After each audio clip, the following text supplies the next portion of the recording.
In the depths of Ironstone Penitentiary's death row, a man with blood on his hands discovers an ancient manuscript that unleashes a chain of inexplicable events.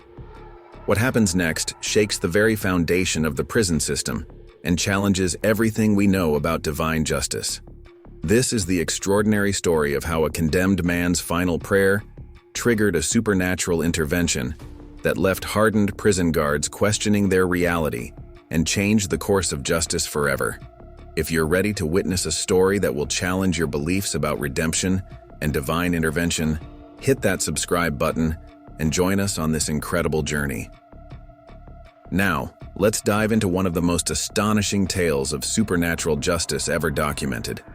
The steel corridor of Ironstone Penitentiary's eternal wing echoed with the hollow sound of footsteps. It was midnight, and Alaric Vermillion sat in his death row cell number 13, his fingers tracing the cold metal of his bed frame. Tomorrow at dawn, after 15 years of imprisonment, he would face the ultimate punishment for his crimes. The fluorescent lights above flickered intermittently, casting eerie shadows across the concrete walls that had been his home since that fateful night in Shadow Vale. Alaric's face, once handsome and full of life, now bore the deep lines of a man who had spent too many years in solitude. His steel-gray eyes, which had once sparked with defiance, now held a distant, haunted look.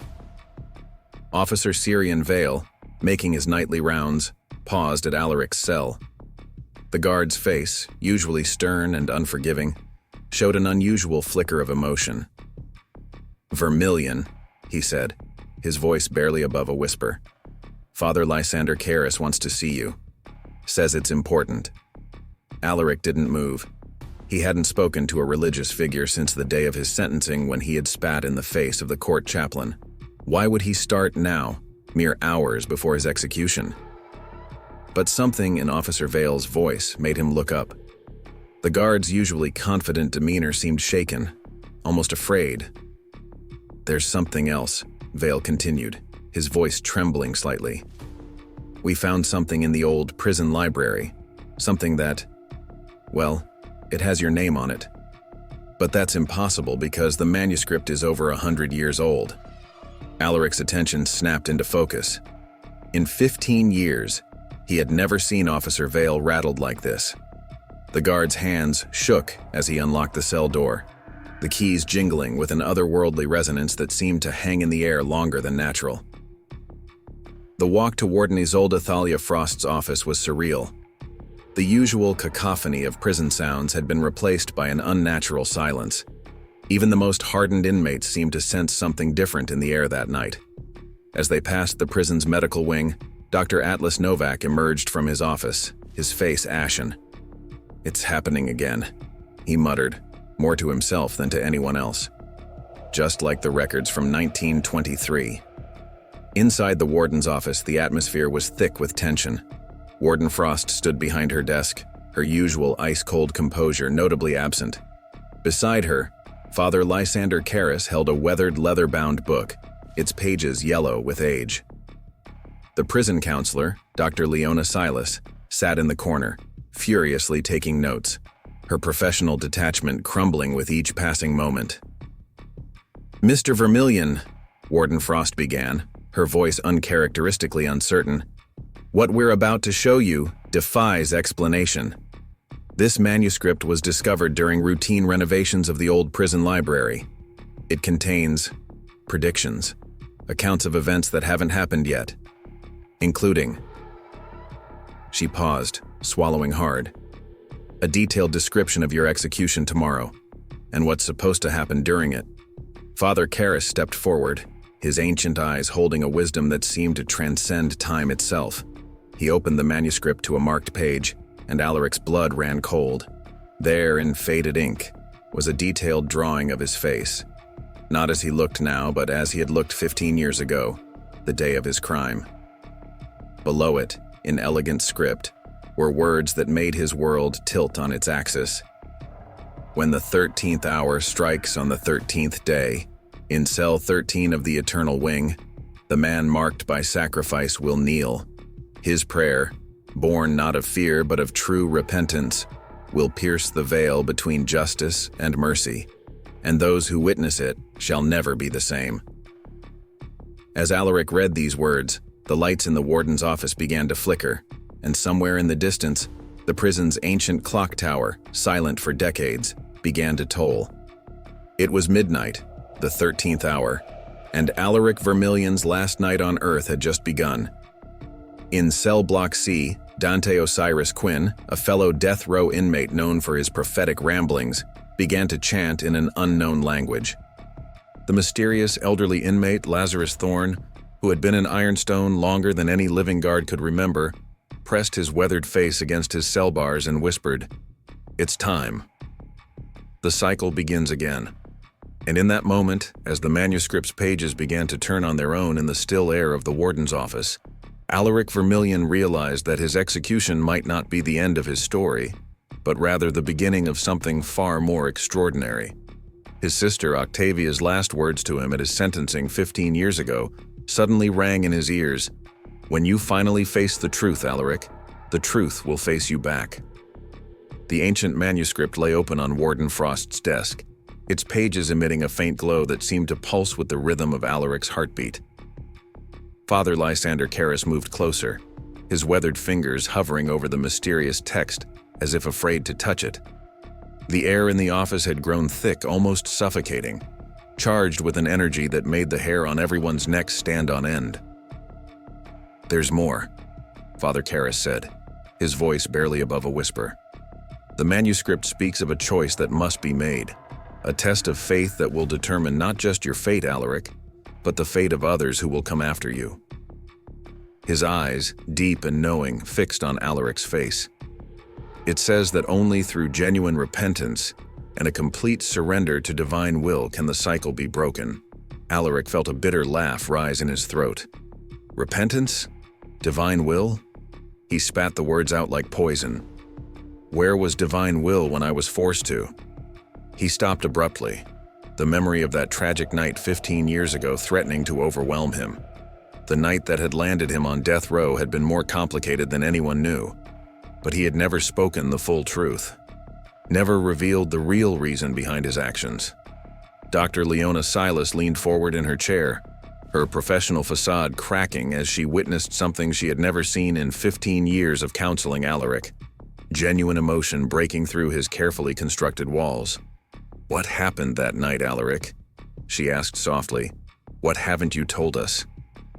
Before he could respond, the lights in the office flickered violently, and a cold wind swept through the room despite all windows being sealed. The pages of the manuscript began to turn rapidly, stopping at an illustration that made everyone gasp. There, drawn in intricate detail, was a scene from Alaric's past, a scene he had never shared with anyone.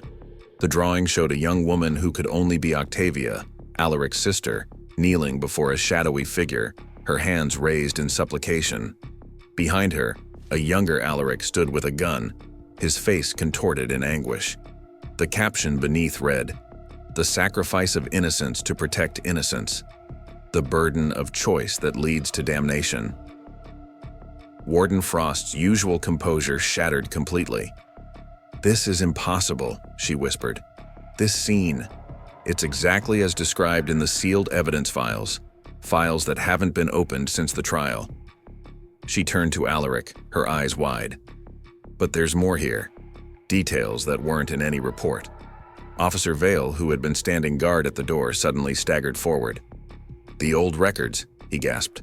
"The ones from 1923. They speak of another prisoner, Marcus Thaddeus. He faced execution for a similar crime, taking a life to save others. The night before his execution, something happened in the prison chapel. The ancient clock tower tolled again, its sound deeper and more resonant than before. Through the office window they could see the prison chapel, the Cathedral of Divine Mercy, its stained glass windows suddenly illuminated from within, though no lights were on inside. Dante Osiris Quinn's voice echoed through the prison corridors, his words now clear and chilling. "The 13th hour stretches, time bends, the chosen one must make amends. In sacred space, where truth prevails, divine light pierces mortal veils." Lazarus Thorne's aged voice joined in from his cell.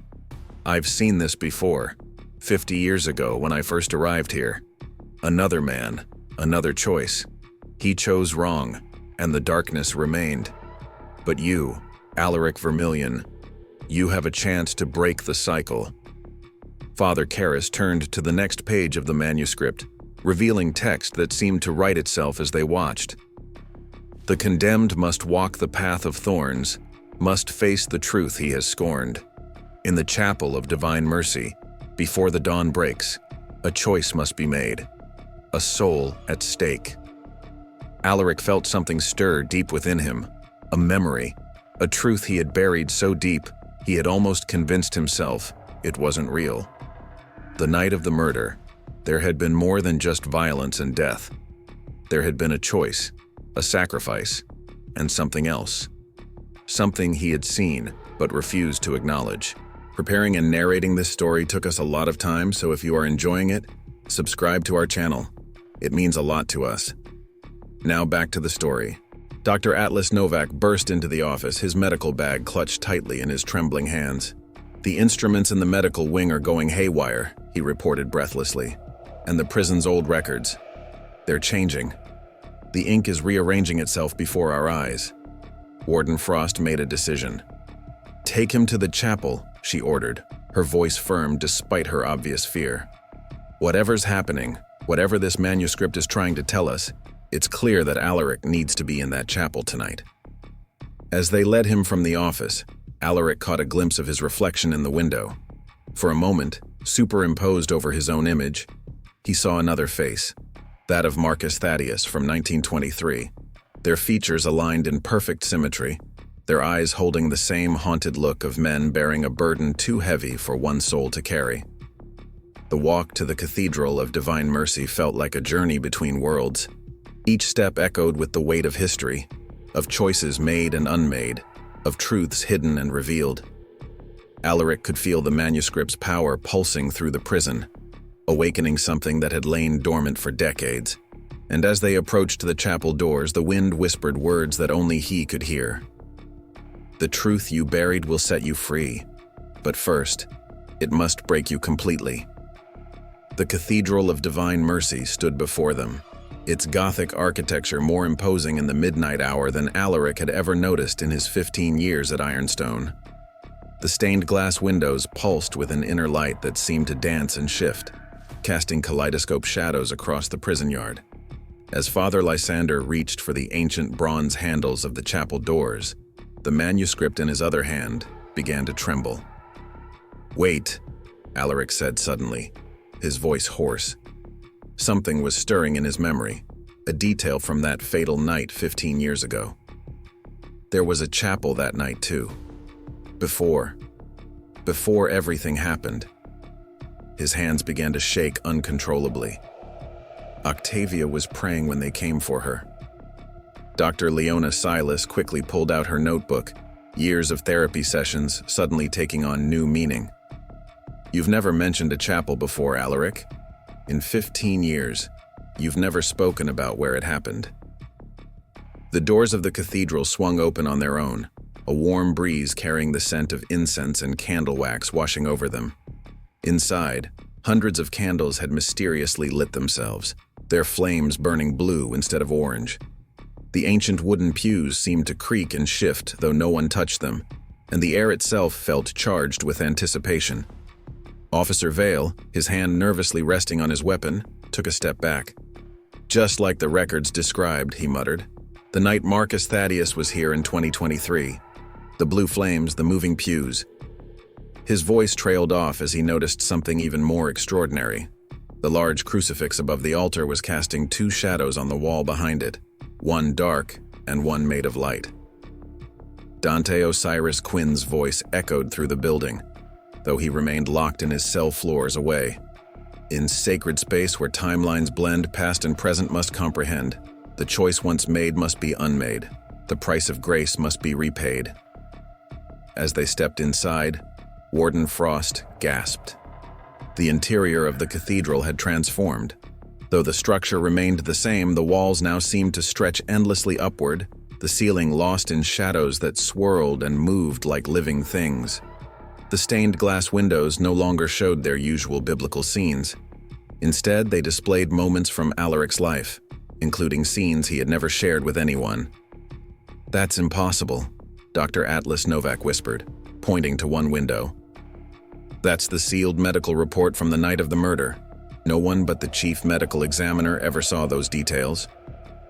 The window showed a young woman's hands, Octavia's hands, marked with defensive wounds that had never been mentioned in the public trial. But there was something else, something that had been kept out of all records. Around her wrist was a strange bracelet, glowing with symbols that seemed to move and shift as they watched. Father Lysander stepped forward, his eyes wide with recognition. "The bracelet of the penitent," he breathed. "It's been lost for centuries. The manuscript speaks of it, a holy relic said to appear to those forced to choose between two impossible evils." He turned to Alaric, his face grave. "What really happened that night, Alaric? What choice were you forced to make?" Before Alaric could answer, the air in the center of the cathedral began to shimmer and coalesce. A figure took shape, transparent but undeniably present. It was Marcus Thaddeus, the condemned man from 1923, his form flickering like a candle flame. "You wear the same chains I wore," Marcus's spirit said, his voice echoing with the weight of decades. "The burden of a choice that damns us even as it saves others. But you have what I didn't, a chance to break the cycle." The manuscript in Father Lysander's hands flew open, its pages ruffling until they settled on an illustration of a man kneeling before an altar, a glowing bracelet hovering above him. The text beneath read, "When the bracelet of the penitent appears, truth and sacrifice must align. The penitent's tears must flow freely, and the choice must be faced again." Lazarus Thorne's voice drifted in from somewhere unseen. "I watched Marcus Thaddeus die without speaking his truth. I've carried that failure for 50 years. Don't make the same mistake, Alaric Vermillion. The bracelet appears only to those whose damnation saves innocence, and it offers but one chance at redemption." Dr. Leona Silas stepped forward, her professional demeanor cracking completely as the pieces began to fall into place. "The trial records," she said, her voice trembling. "There was always something that didn't make sense. The murder weapon had your fingerprints, but the angle was wrong for someone of your height. And Octavia's last words at your sentencing, 'My brother bears a burden that isn't his to carry.' She wasn't just being metaphorical, was she?" Alaric felt his legs give way, and he collapsed onto the nearest pew. The wood beneath him hummed with energy, and the blue flames of the candles flared higher. Above them, the swirling shadows in the ceiling began to take shape, forming scenes from that tragic night. But now, for the first time, they showed what really happened. "They would have killed them all," Alaric whispered, his voice breaking. "The orphanage, the children. Octavia was trying to protect them. She wore the bracelet. She knew what was coming. She made me promise, made me swear." As his words echoed through the cathedral, the stained glass windows began to pulse with increasing intensity. The spirit of Marcus Thaddeus drifted closer, his form becoming more solid with each passing moment. "Tell them," he urged. "Tell them what I couldn't tell them in my time. Break the chain that binds us both." The Cathedral of Divine Mercy seemed to hold its breath as Alaric Vermillion struggled to find the words that had been imprisoned in his soul for 15 years. The blue flames of the candles danced and swayed, casting otherworldly shadows that moved like living memories across the ancient stones. Above them, the ceiling had become a swirling vortex of images, fragments of the past seeking their moment of revelation. "The orphanage," Alaric began, his voice barely a whisper. "St. Catherine's Home for Children. Octavia worked there as a caretaker. She discovered something. A trafficking ring using the orphanage as a front." His hands clenched into fists as the memories flooded back. But these weren't ordinary criminals. They had connections, power, influence. Some of them wore badges. The manuscript in Father Lysander's hands began to glow, its pages turning by themselves to reveal an illustration of a young woman wearing a luminous bracelet, standing before a group of children. The text beneath shifted and changed. The bracelet of the penitent chooses its bearers, those pure souls willing to sacrifice everything to protect the innocent. Warden Frost stepped forward, her face pale. I remember that case, before I was warden here. The official report said it was a murder-suicide, a disturbed man killing his sister, but... She stopped, her professional facade cracking as new understanding dawned. The bracelet appeared to Octavia 3 days before. Alaric continued, his voice growing stronger as the truth fought its way free. She knew what it meant. There are things in this world, powers, forces, that most people never see. She was chosen to protect those children, but the price... His voice broke. The price was everything. The spirit of Marcus Thaddeus moved closer, his form solidifying further. Just as in my time, he said solemnly. The orphanage in 1923, the corrupt judge, the children who would have been sold into slavery. My sister Mary wore the bracelet then, and like you, I had to. Make an impossible choice, Alaric finished. The shadows in the ceiling coalesced into a clear image. The night everything changed. They came for the children that night, armed men in police uniforms. Octavia had managed to get most of the kids to safety, but there were still 3 little ones hidden in the chapel. They would have found them. Dr. Leona Silas's notebook fell from her trembling hands as the truth began to emerge. The evidence never made sense, she whispered. The angle of the gunshot, the defensive wounds, the missing pages from the police report. Octavia wore the bracelet, Alaric continued, tears now flowing freely down his face. It gave her power to protect, but the price was a life freely given, a sacrifice of pure love. She knew what had to happen. They would never stop hunting the children unless they believed the threat was eliminated. She handed me the gun herself. The cathedral seemed to pulse with energy as Alaric's words resonated with the ancient stones. The stained glass windows blazed with blue fire, and the spirit of Marcus Thaddeus became almost fully corporeal. The choice, Marcus said softly. Tell them about the choice. Officer Vale, who had been standing guard, suddenly staggered as if struck. The missing evidence, he gasped. I found records in the old archive, items that disappeared from the evidence locker. A bracelet, a journal, photographs of symbols carved into the chapel floor. Alaric stood, his legs shaking but his voice growing stronger. Octavia knew what the bracelet required. A sacrifice of pure love, a sister's life given willingly, a brother's soul condemned knowingly. She orchestrated everything. The angle of the shot, the evidence that would point to me, the witnesses who would ensure I was condemned. All to protect the children, to ensure the trafficking ring believed their secret would die with her. Father Lysander clutched the manuscript tighter as its pages began to emit a golden light. The text speaks of this. The bracelet of the penitent demands both sacrifice and silence. The true story can never be told until the moment of divine intervention. Dante Quinn's voice echoed through the cathedral once more. The circle closes, truth emerges, as sacred power flows and surges. The brother's burden, sister's grace, now must find their proper place. Dr. Atlas Novak stepped forward, medical records clutched in his shaking hands. The autopsy report, he said. There was something we all missed. Octavia's final toxicology screen showed traces of an unknown substance, something that made her blood luminescent. The bracelet's power, Father Lysander whispered. It transforms its bearer, preparing them for the ultimate sacrifice. But the story doesn't end with the sacrifice, does it, Marcus? The spirit of Marcus Thaddeus shook his head sadly. I couldn't tell the truth. I couldn't bear to reveal my sister's sacrifice. I went to my death carrying the burden of silence, and so the cycle continued. But you, Alaric Vermillion, you have been given what I never had, a chance to break the chain, to speak the truth that will set both our souls free. The cathedral's atmosphere changed dramatically as Alaric's confession hung in the air. The swirling vortex of shadows above suddenly parted, revealing a night sky where there should have been a ceiling.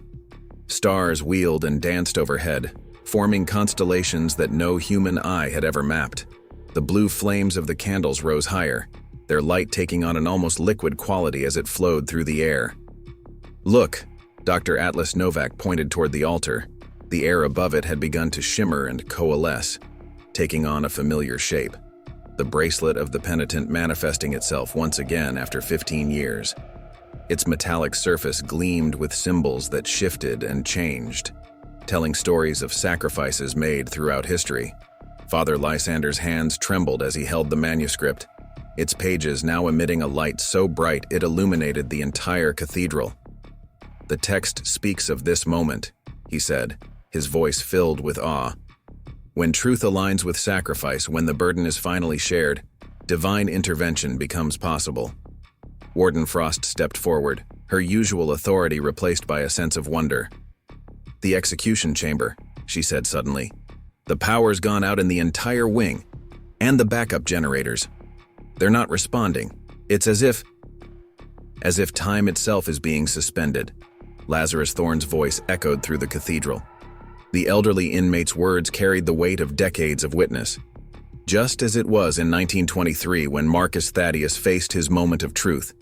But he chose silence, and so the cycle continued. The spirit of Marcus Thaddeus moved to stand beside Alaric, their forms casting a single shadow despite the multiple light sources in the cathedral.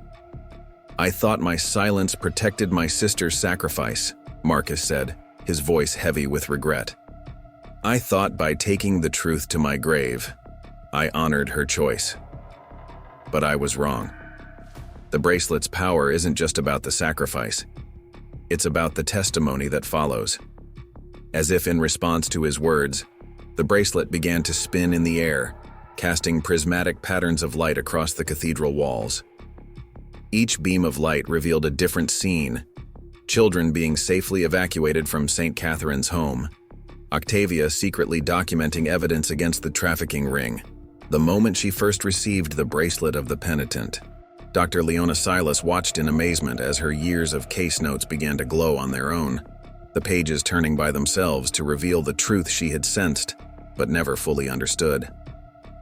"The psychological evaluation never made sense," she said. "Your guilt was real, Alaric, but it wasn't for the crime they convicted you of.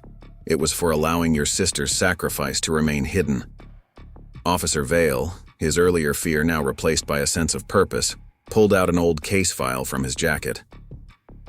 "I found this in the archives just before all this began," he said, opening the yellowed folder.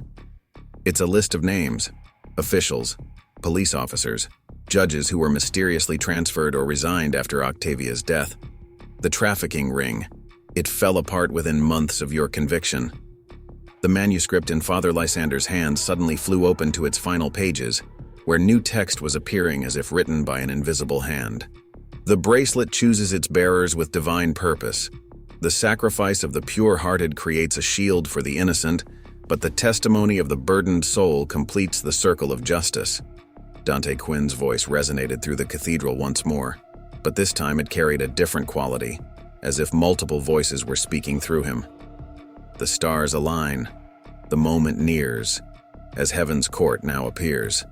The condemned one's truth has broken chains. Now watch as divine light reigns." The air in the cathedral grew thick with anticipation as the reality of what was happening began to sink in. This wasn't just about clearing Alaric's name. This was about completing a divine purpose that had been set in motion 15 years ago, a purpose that had been waiting since 1923 for the right soul to fulfill it. Suddenly, the bracelet of the penitent began to pulse with a blinding light. The symbols on its surface rearranged themselves, forming words in an ancient language that Father Lysander struggled to read. "It speaks of a divine court," he translated, his voice filled with wonder. "A moment when heaven itself passes judgment, when mortal justice bows before divine truth." The spirit of Marcus Thaddeus began to glow brighter, his form becoming more solid with each passing moment. "This is what I was meant to do," he said, understanding dawning in his spectral eyes. not just to bear witness to my sister's sacrifice, but to testify to the divine purpose behind it. The bracelet chooses those who will protect the innocent, but it needs others to tell their story, to ensure their sacrifice is not forgotten. As if in response to his words, the stained glass windows of the cathedral began to change again. The scenes they depicted were no longer just moments from Alaric's past. They now showed a grand celestial court, with figures of light gathering as if to pass judgment. The air crackled with energy, and everyone present felt the weight of divine presence filling the sacred space. "The 13th hour stretches," Lazarus Thorne's voice echoed, "as heaven's court assembles. Speak your truth, Alaric Vermillion, before those who judge both mortal and divine law. Complete what your sister began, what Marcus Thaddeus could not finish. Break the cycle that has bound souls in silence for a century." The Cathedral of Divine Mercy transformed before their eyes. The walls seemed to dissolve, replaced by vast columns of light that stretched infinitely upward. The night sky visible above was no longer the familiar dome of stars, but a swirling cosmos of celestial bodies, moving in patterns that defied mortal understanding. The air itself became charged with divine energy, making every breath feel like inhaling pure light. Above the altar, where the bracelet of the penitent hung suspended, figures of pure radiance began to materialize. They took the form of robed beings, neither fully human nor entirely otherworldly, their faces both ancient and timeless. 7 of them arranged themselves in a semicircle, their presence filling the cathedral with an authority that transcended earthly power. Father Lysander fell to his knees, the manuscript in his hands now burning with golden fire that didn't consume the pages. "The divine court of 7, he whispered in awe. "They haven't appeared since the time of the ancient prophets." The spirit of Marcus Thaddeus stood straighter, his form now almost completely solid. "I saw them too that night in 1923, he revealed. "But I turned away. I chose silence over testimony. And for that, both my sister's sacrifice and my own death became part of an unfinished circle." Warden Frost and Officer Vale found themselves unable to move, frozen in place by the sheer magnitude of what they were witnessing. Dr. Atlas Novak's medical instruments had begun to float in the air, their digital displays showing impossible readings. Dr. Leona Silas's case notes were now writing themselves, recording every moment of this supernatural trial. The central figure of the 7 raised a hand, and when it spoke, its voice resonated through every particle of air. "Alaric Vermillion, you stand before the divine court. Your sister's sacrifice and your burden have created a nexus of justice that spans a century. Speak now and let divine truth judge what mortal law could not comprehend." Dante Quinn's voice echoed through the cathedral once more, but now it carried the weight of prophecy. "The scales of heaven measure love against law, sacrifice against silence, truth against time itself. Let the divine trial commence." The bracelet of the penitent began to spin faster, each rotation releasing waves of memory that filled the air like living holograms. Everyone present could see them clearly. Octavia discovering the trafficking ring's documents, her tears as she realized what she would have to do, the moment the bracelet first appeared to her in prayer. "She knew," Alaric said, his voice stronger now. Octavia knew that normal justice wouldn't be enough. The corruption went too deep. Even if she exposed them, they would find ways to continue their evil. The children needed more than earthly protection. They needed divine intervention. The second figure of the 7 spoke, its voice like distant thunder. "The bracelet chooses those whose sacrifice will echo through time. Your sister's choice was witnessed by heaven itself, but the circle remains incomplete without testimony." A beam of light from above struck the cathedral floor, and suddenly the air was filled with floating images, photographs, documents, evidence that had been hidden or destroyed. They showed the true extent of the trafficking ring, the powerful figures involved, the lives that had been saved by Octavia's sacrifice. "The children," Alaric continued, tears flowing freely now. "Tell me they were saved. Tell me her sacrifice wasn't in vain." The third divine figure waved its hand, and new images appeared. They showed the children from St. Catherine's home, not just as they were 15 years ago, but as they grew up, lived their lives, had families of their own. Lives that would never have been possible without Octavia's choice and Alaric's burden.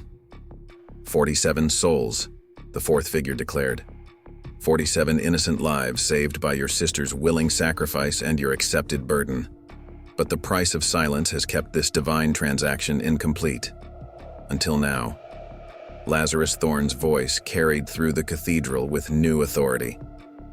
I've watched for 50 years, waiting for this moment. Each time the bracelet chooses, the sacrifice must be matched by testimony. Marcus couldn't do it. But you, Alaric, you can complete the circle. The fifth and sixth figures of the seven spoke in unison, their voices creating harmonies that made the very air vibrate. The divine ledger must be balanced. A sacrifice freely given must be matched by truth freely spoken. Only then can justice bridge the gap between heaven and earth. The bracelet of the penitent suddenly expanded, its metal band unwinding like a ribbon of light. It formed a circle around Alaric, Marcus's spirit, and the altar, creating a space where divine and mortal realms merged. Within this circle, time seemed to flow differently, past, present, and future existing simultaneously. The seventh and final figure raised both hands, and the cathedral itself seemed to hold its breath. Speak your final testimony, Alaric Vermillion. Let divine justice hear what mortal courts could not. The hour of intervention approaches. Within the circle of light created by the unwound bracelet of the penitent, Alaric Vermillion stood at the intersection of divine and mortal justice. The air around him shimmered with ethereal energy, and as he began to speak, his words seemed to take physical form, glowing symbols that hung in the air, recording his testimony in the language of heaven itself. I am guilty, he began, his voice resonating with newfound strength. Not of my sister's murder, but of allowing her sacrifice to remain hidden. I am guilty of letting darkness persist when truth could have brought light. I am guilty of carrying a burden that was meant to be shared. As he spoke, the divine court of seven leaned forward, their radiant forms intensifying. The central figure raised a hand, and suddenly the cathedral was filled with echoes, voices of all those who had been touched by Octavia's sacrifice and Alaric's silence. The children, Alaric continued, his voice breaking with emotion. There were 47 of them at St. Catherine's that night, but it wasn't just about saving them from immediate danger. Octavia saw further.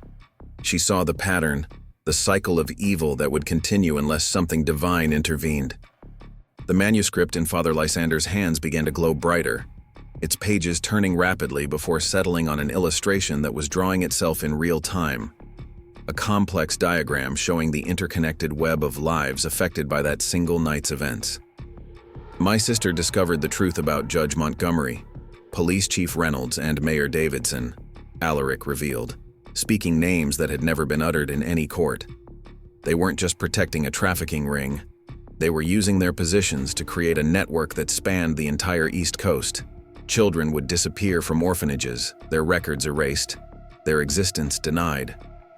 The spirit of Marcus Thaddeus stepped forward, his form now fully solidified within the circle of light. Just as in my time, he said, the same evil, wearing different faces. My sister Mary uncovered a similar ring in 1923, led by Judge Harrison and Police Commissioner Blake. The names change, but the darkness persists. The second figure of the seven spoke, its voice causing the very air to tremble. The pattern is known to heaven. Evil repeats its cycles unless divine intervention breaks the chain. Continue, Alaric Vermillion. Speak of the night the bracelet chose your sister. Alaric closed his eyes, and the air around him filled with moving images, memories made manifest by divine power. Everyone present could see Octavia kneeling in prayer in the chapel of St. Catherine's home, tears streaming down her face as the bracelet of the penitent appeared to her in a column of light.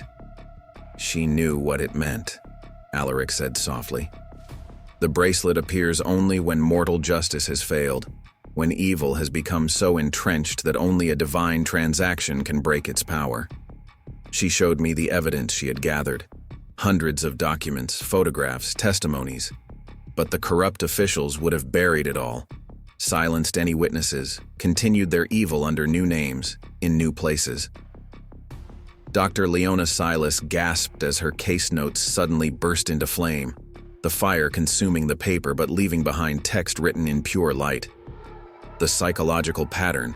It wasn't trauma from committing murder. It was the weight of bearing witness to divine justice and being unable to speak of it. Octavia understood that her death had to appear as a simple murder, Alaric continued, his voice growing stronger. The trafficking ring had to believe their secret died with her. They had to believe that all evidence was destroyed, that their power remained intact. Only then would they become careless, begin to make mistakes. And they did. The third member of the Divine Court waved its hand, and new images filled the air. Newspaper headlines, police reports, court documents spanning the 15 years since Octavia's death. They showed the gradual but inevitable collapse of the trafficking network, as one by one its members fell to seemingly unconnected investigations, accidents, and exposures. The bracelet's power worked through your sister's sacrifice, Father Lysander said in wonder, reading from the glowing manuscript. Her death was like a divine virus introduced into a corrupt system, spreading truth through channels too subtle for evil to detect or fight. But the price, Alaric said, tears flowing freely now. The price was everything. My sister's life, my freedom, our family's name. All so that 47 children could live, and hundreds more could be saved from the fate that awaited them. The spirit of Marcus Thaddeus placed a hand on Alaric's shoulder, and for the first time in a century, his touch was solid. I couldn't bear to speak this truth in 1923, he said. I chose to carry my burden to the grave, but silence serves only the wicked. Heaven has waited a century for this testimony. Dante Quinn's voice echoed through the cathedral one final time. The testament is given, the truth unveiled at last, as present meets the past. Divine justice now descends, as mortal silence ends. The Cathedral of Divine Mercy trembled as the 7 members of the Divine Court rose in unison, their forms growing more radiant until they were almost impossible to look at directly. The unwound bracelet of the penitent, still circling Alaric and the spirit of Marcus Thaddeus, began to pulse with a rhythm that matched the beating of every heart present. The testimony is heard. The 7 spoke as one, their voices creating harmonies that made the very foundations of reality vibrate. The circle that began in 1923 finds its completion in 2025. Divine justice now weighs the scales of sacrifice and truth. Suddenly, the air above the altar split open, revealing a vast celestial courtroom that seemed to exist in multiple dimensions simultaneously. Countless witnesses appeared, transparent forms of all those who had been touched by the chain of events set in motion by the bracelet of the penitent. Behold the weight of divine transaction, the central figure declared. Above them, 2 massive scales materialized, crafted from what appeared to be pure starlight. On one side, the sacrifice freely given. 2 sisters, 2 brothers, separated by a century but united in purpose. On the other, the lives saved, the evil thwarted, the truth finally spoken. Father Lysander watched in awe as the manuscript in his hands began to dissolve into pure light, its pages floating upward to join the cosmic scales. The divine record is complete, he whispered. Heaven's ledger seeks balance. The scales began to move, and as they did, waves of energy pulsed through the cathedral. Each pulse brought with it a vision. Mary and Marcus Thaddeus in 1923, Octavia and Alaric in the present, their sacrifices perfectly aligned across time. The 47 children saved at St. Catherine's appeared, their lives unfolding like golden threads that wove through time, touching countless other lives in turn. The sacrifice of the innocent demands justice, the second figure of the 7 proclaimed. The burden carried in silence calls for recognition. The divine court now renders its judgment. Warden Frost, still frozen in place by divine power, watched as her execution orders for Alaric suddenly appeared before her. the paper transforming into light and floating up toward the scales. "The mortal judgment," she breathed, understanding dawning in her eyes. "It's being overturned by a higher court." The spirit of Marcus Thaddeus began to glow with increasing intensity. "My silence has bound me to this plane for a century," he said, his voice filled with both regret and hope. "But through your testimony, Alaric Vermillion, both our burdens may finally be lifted."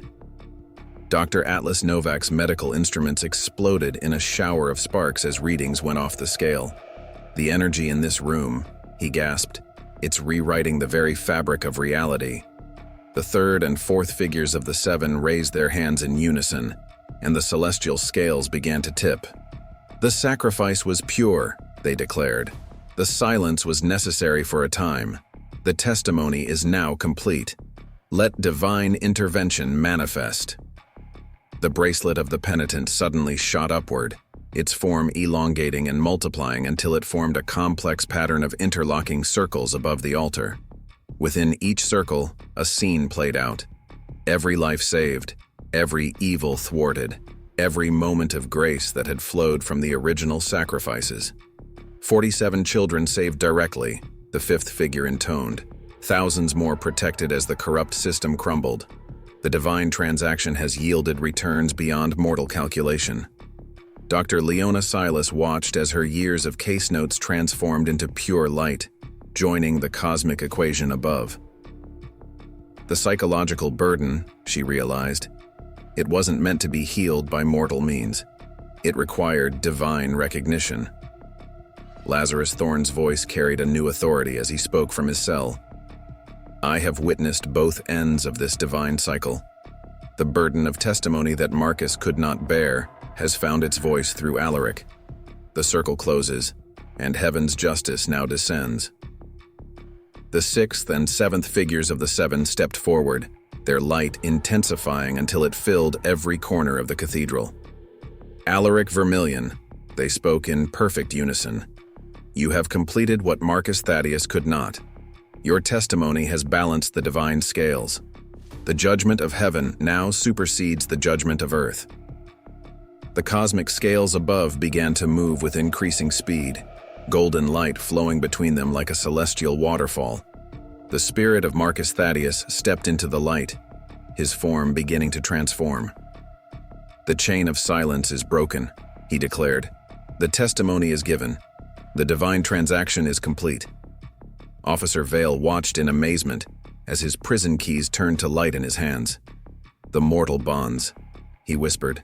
"They're being transformed by something greater." Dante Quinn's voice resonated one last time through the cathedral.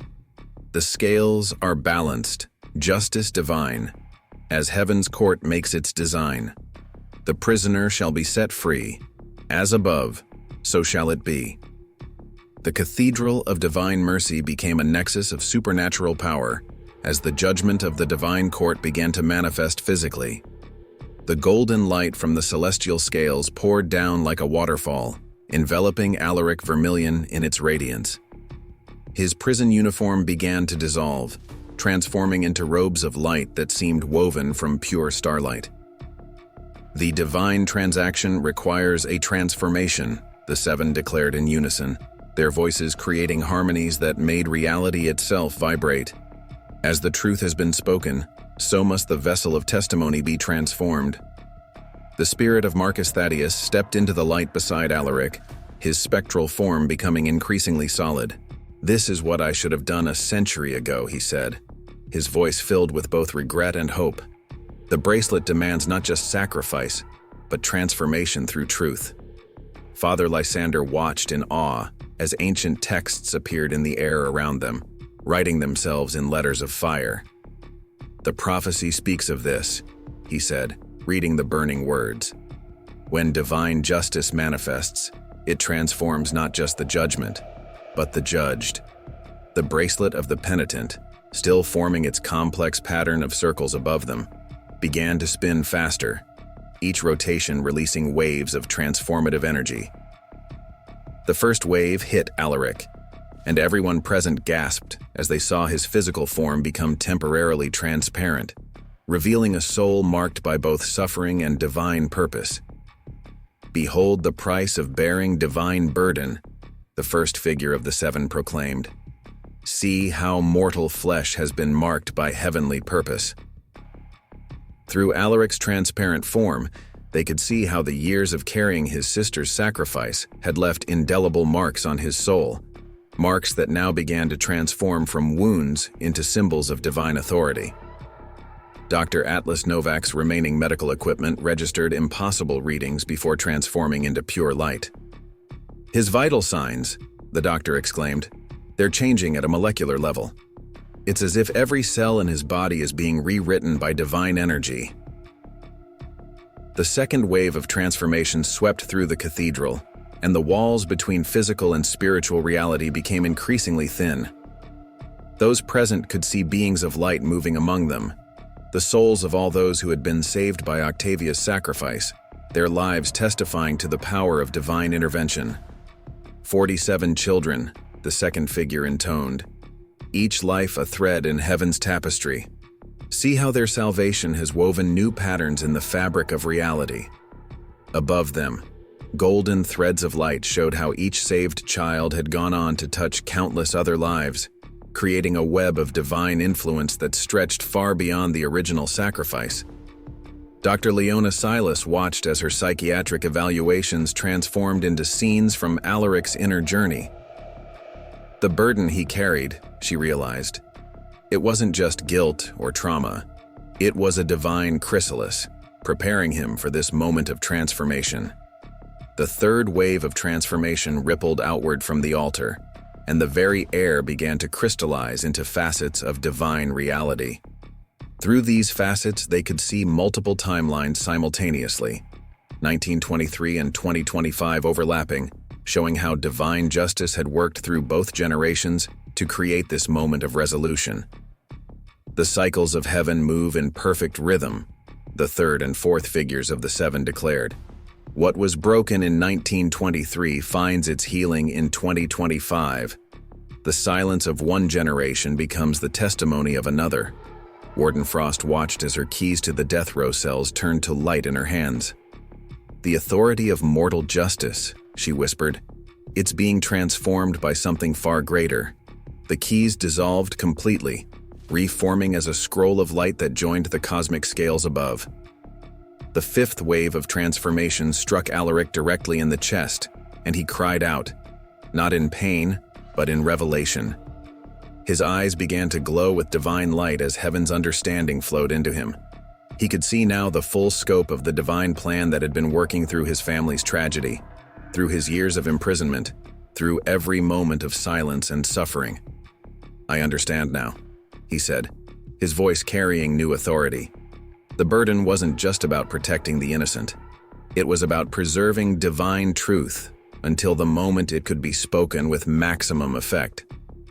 The spirit of Marcus Thaddeus began to glow brighter as the sixth wave of transformation swept through the cathedral. Our burdens were never meant to be carried alone, he realized.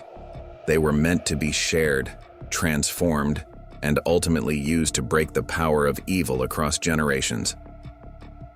Officer Vale fell to his knees as the seventh wave of transformation illuminated the true nature of justice. "We thought we were serving justice," he said, "but we were just playing our parts in a divine drama that began long before us." Lazarus Thorne's voice echoed with prophetic power. "The transformation comes in 7 waves, just as divine justice has 7 faces. The condemned becomes the witness, the prisoner becomes the prophet, the silent one becomes the voice of heaven's truth." The Cathedral of Divine Mercy had become a place where heaven and earth merged, where divine justice manifested in physical form. The 7 members of the divine court raised their hands in perfect unison, and reality itself seemed to bend around their will.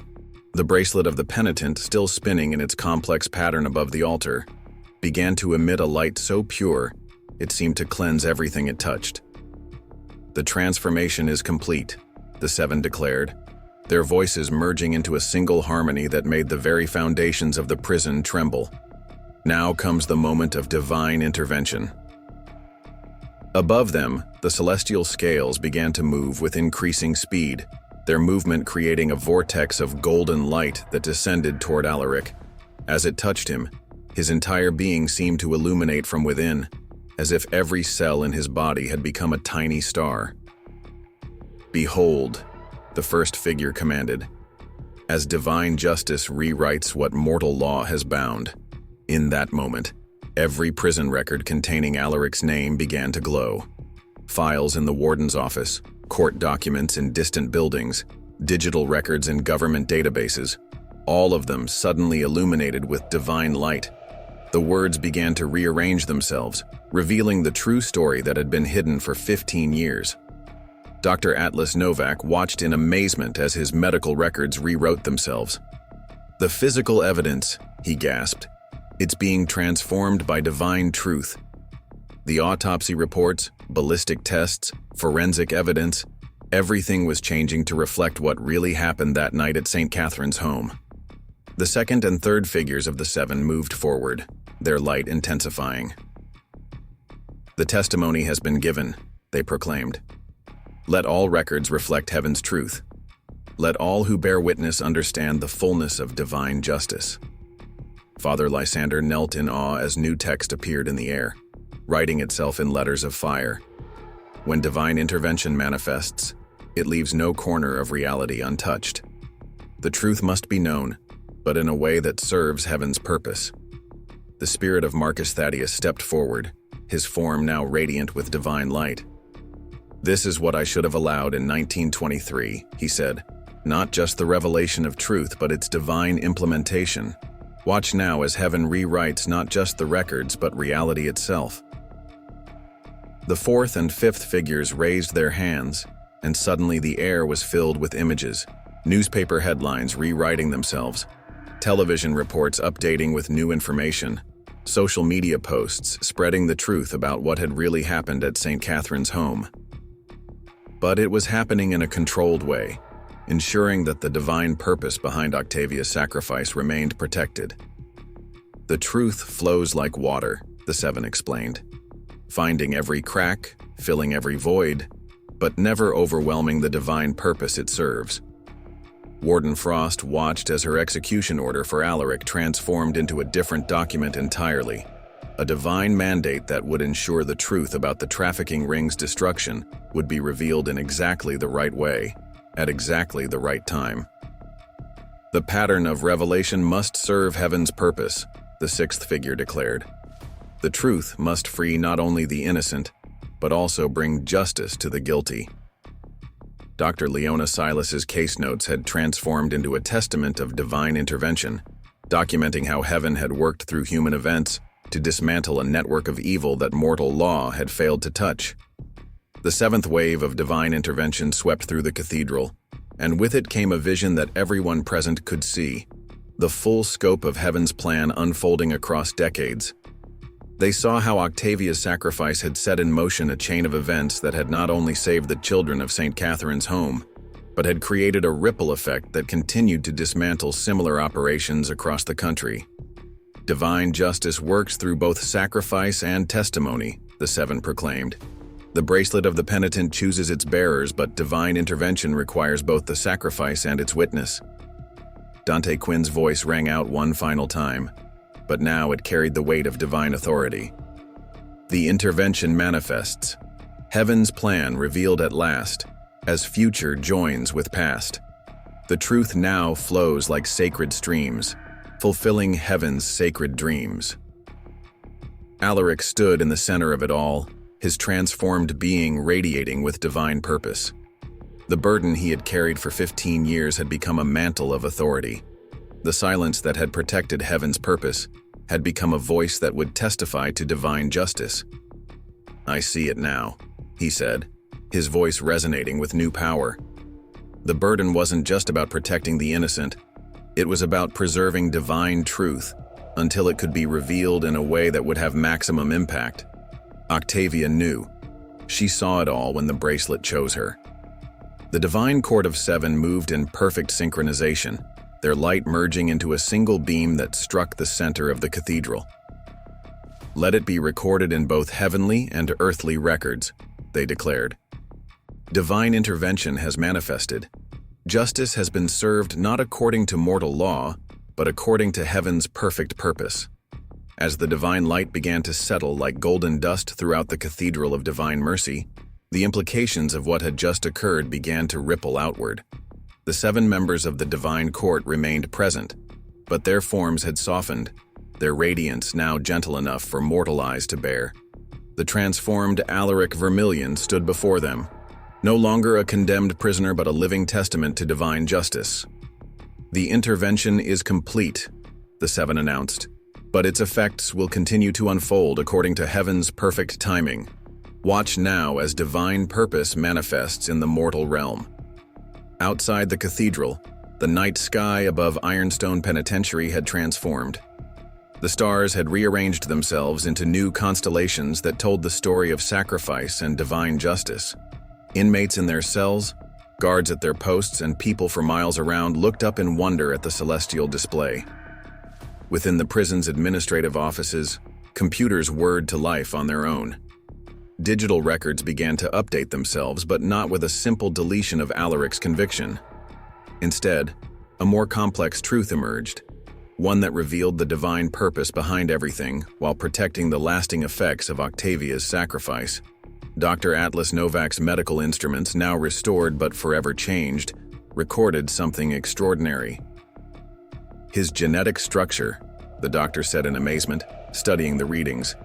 It's been fundamentally altered. The divine transformation wasn't just spiritual, it rewrote him at a cellular level. The spirit of Marcus Thaddeus, now glowing with peaceful resolution, stepped forward.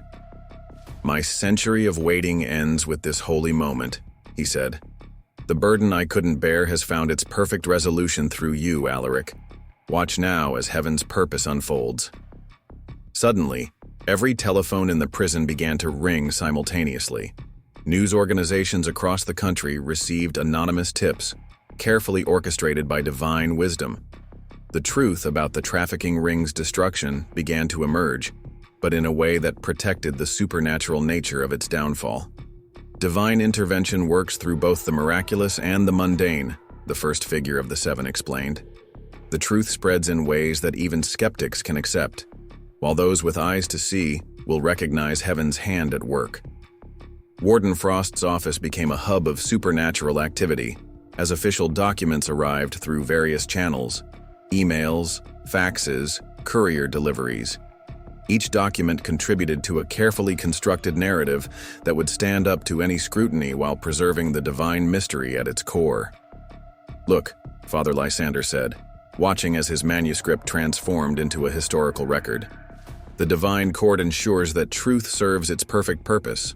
Some will see only the human story of corruption exposed and justice served. Others will recognize the divine hand that guided it all." Dr. Leona Silas found her psychological insights deepening as heaven granted her a unique understanding. The trauma he carried wasn't just from the burden of silence, she realized. It was the weight of divine purpose waiting to be fulfilled. And now, that purpose has found its perfect expression. Throughout the prison, the aftermath of divine intervention manifested in various ways. Officer Vale discovered that the security cameras had captured everything that happened in the cathedral, but the footage showed a version of events that divine wisdom had carefully curated, clear enough to prove Alaric's innocence, subtle enough to protect heaven's mysteries. Dante Quinn, his prophetic role fulfilled, found himself gifted with a new understanding.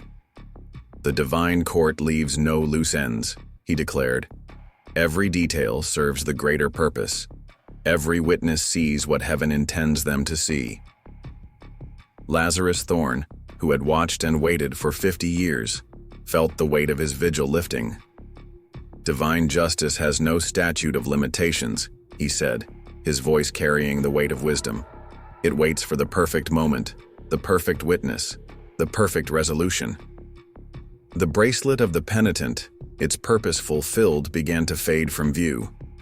But before it disappeared entirely, it left a mark, a subtle symbol that appeared on the wrists of both Alaric and Marcus.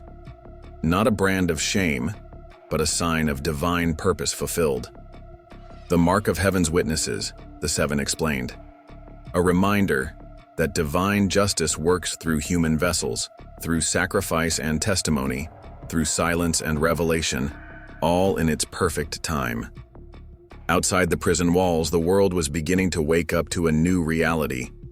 News broadcasts were interrupting regular programming. Social media was buzzing with revelations about the trafficking ring's downfall. But each person who encountered the story understood it according to their capacity to perceive divine truth. Some will see only the human drama, the seven declared. Others will recognize the divine hand at work, each according to their readiness to perceive heaven's purpose. This is how divine intervention preserves both justice and mystery. As the first rays of dawn began to pierce the stained glass windows of the Cathedral of Divine Mercy, they merged with the remaining celestial light to create something entirely new, a light that seemed to exist between the earthly and divine realms. The seven members of the divine court began to fade, but their presence left an indelible mark on reality itself. The intervention is complete, they proclaimed as one, but its effects will echo through generations. What was broken in 1923 has been healed in 2025. What was sacrificed in silence now speaks with divine authority. Alaric Vermillion, transformed by divine justice, watched as his prison uniform completely dissolved into robes of light that gradually solidified into normal clothing, but with subtle patterns that seemed to shift when viewed from different angles, marking him forever as one who had been touched by divine intervention. The spirit of Marcus Thaddeus, his century-long vigil finally complete, began to glow with a peaceful light. "Our burdens are lifted," he said, his form becoming increasingly transparent. "The circle is complete. The divine purpose is fulfilled." With a final smile, his spirit ascended, leaving behind a trace of light that merged with the dawn. Father Lysander held the transformed manuscript, now a perfect record of divine intervention that would reveal its truths only to those ready to receive them. "Some will read this and see only a story of justice served," he said. "Others will recognize the hand of heaven at work. Both readings serve the divine purpose." As the sun rose fully, the execution chamber of Ironstone Penitentiary transformed. The machinery of death dissolved into rust, replaced by a small garden that would grow despite the concrete walls surrounding it.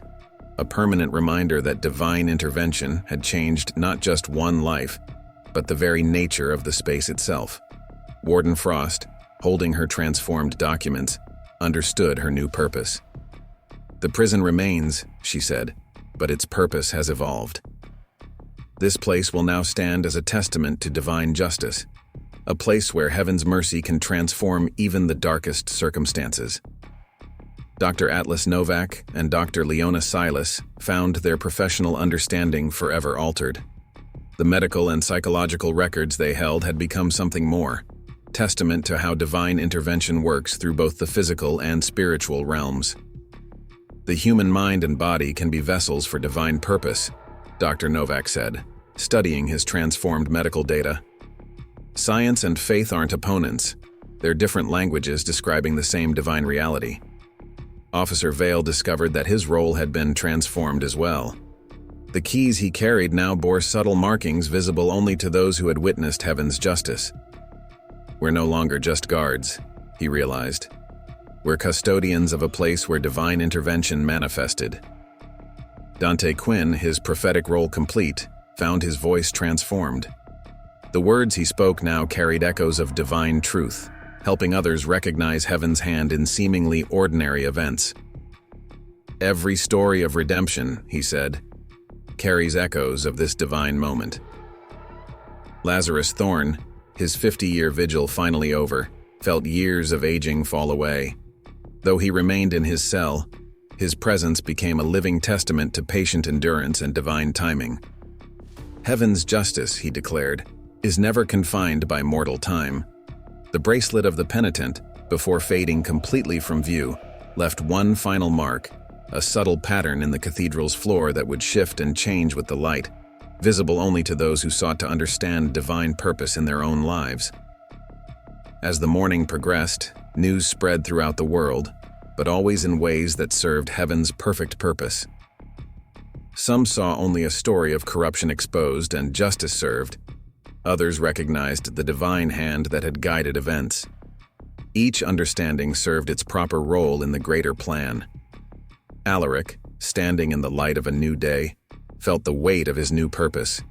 The divine mark on his wrist pulsed gently, reminding him that he was now both free and bound, free from mortal condemnation, bound to a divine purpose that would unfold throughout the rest of his life.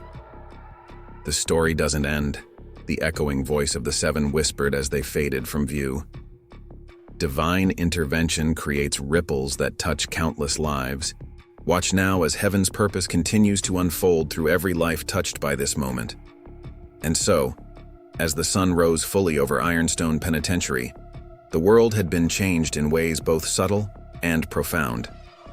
A new chapter had begun, one where divine justice had left its mark on reality itself, reminding all who witnessed it that heaven's court holds final authority over every human judgment.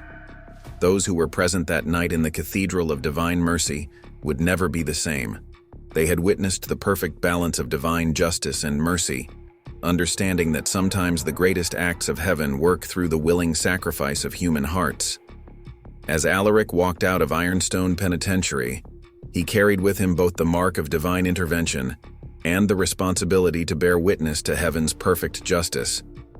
His story would continue, touching lives in ways that only divine wisdom could orchestrate, proving that when heaven intervenes, no life remains unchanged. Up next, you've got two more standout stories right on your screen. If this one hit the mark, you won't want to pass these up. Just click and check them out. ***.